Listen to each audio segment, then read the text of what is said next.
আচ্ছা, আপনি কি যেন বলতে চাচ্ছিলেন, এবার বলুন। স্যার আমি বলতে তো একটু ভয় ভয়ই করতেছে, যাই হোক আমি বলি।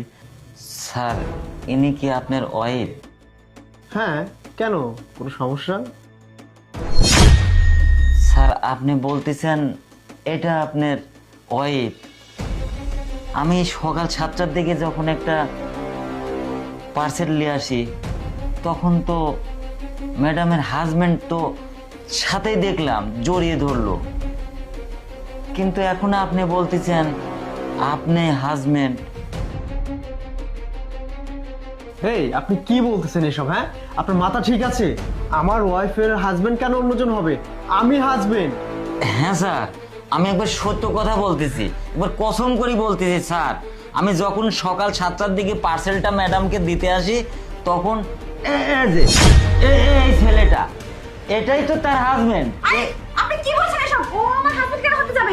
আপনি কিন্তু একদম আজে বাজে কথা বলতেছেন। আপনি কিন্তু জানতো কি কথা বলছেন? এই তুমি এই লোকটাকে আজে বাজে কথা কেন শুনতেছো? বের করে দাও এই লোকটাকে। এই দাঁড়াও, আপনি বলতেছেন ওই লোকটা ওর হাজবেন্ড? মানে জড়িয়ে ধরেছিল সকালবেলা? হ্যাঁ স্যার। আরে তুমি একটা ফালতু লোকের কথা কেন শুনতেছো? ওকে বের করে দাও এখান থেকে। এই ছেলেটা আমার বাসায় কি করে? এই ছেলেটা আমি চিনি না। এই ছেলে তুমি কোথা থেকে আসছো? এই আমার মনে হচ্ছে এমন এক চোর। এই আমার বাড়িতে চুরি করতে ঢুকছে। বুঝছো, আমি এটা চিনি না। বিশ্বাস এই, সত্যি করে বলো, তুমি কেন আমার বাসায় ঢুকছো? স্যার এমনিতেই। দেখছো আমি চিনি না। দেখছো? বুঝতে পেরেছি। স্যার, আমি যখন পার্সেলটা দেই, টাকাটা ম্যাডাম ছুঁড়ে ফেলে দেয়। ওই টাকাটা তুলতে গিয়ে এই যে গলার থেকে চেনটা পড়ে যায়। আমি এই চেনটা তো অনেক টাকা দাম। আরে হ্যাঁ, তাই তো। ও আচ্ছা, আর কিছু বলতে হবে না, সব বুঝে ফেলেছি। তার মানে এটা তোমার বয়ফ্রেন্ড, তাই না? এই চুপ! একটা কথা বলবো। হ্যাঁ, আপনাকে অনেক ধন্যবাদ। আপনি আজকে আমার চোখের যে পর্দাটা ছিল সেটা খুলে দিয়েছে। আচ্ছা ঠিক আছে, আপনি যান, আপনাকে অনেক ধন্যবাদ।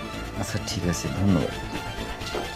কি পিয়া, তার মানে তুমি ঠিক বাসায় বয়ফ্রেন্ড নিয়ে এসে সময় কাটাও না? না আরে বিশ্বাস। চুপ!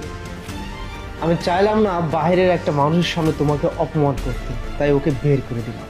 আর হ্যাঁ, এবার কান খুলে শোনো দুজন, যা করেছো ভালোই করেছো। দুইজন এই মুহূর্তে আমার বাড়ি থেকে বের হয়ে যাবে। তোমার চেহারা আমি আর কোনোদিন দেখতে চাই না। আর হ্যাঁ, তুই এই মুহূর্তে বের হয়ে যাবে। যা, বের হ। তোর মতো নষ্টা মেয়েকে নিয়ে আমি আর সংসার করতে চাই না। যা, গেট আউট। Bye bye.